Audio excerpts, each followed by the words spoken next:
Je pense que Vladimir Poutine, c'est une conversation que j'avais eue à la fois avec le Premier ministre hier, avec Monsieur Tchelak ce matin. Vladimir Poutine s'est trompé.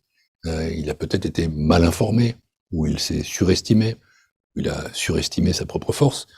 Il a peut-être pensé que les Ukrainiens allaient en quelques jours se retirer, se débander et pouvoir envahir Kiev et prendre le contrôle du pays. Il s'est trompé. Il a sous-estimé à la fois la volonté des Ukrainiens de résister, leur capacité à le faire.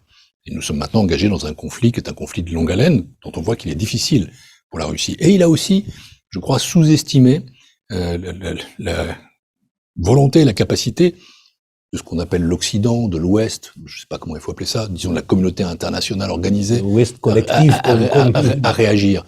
Et c'est vrai que l'OTAN, par exemple, dont certains pensaient qu'il était une institution dépassée, a au contraire monté une très grande actualité.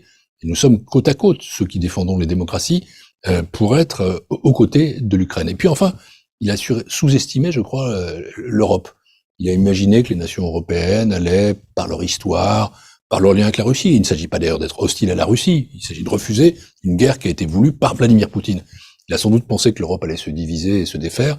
Il s'est également trompé.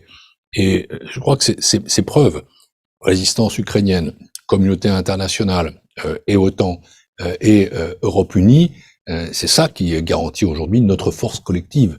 Et il ne faut en aucun cas, je le dis avec beaucoup de conviction, en aucun cas nous laisser diviser. Nous devons être unis et fermes jusqu'au bout.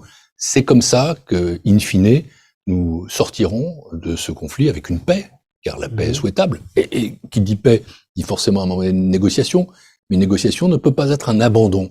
Une négociation n'est jamais un aveu de faiblesse.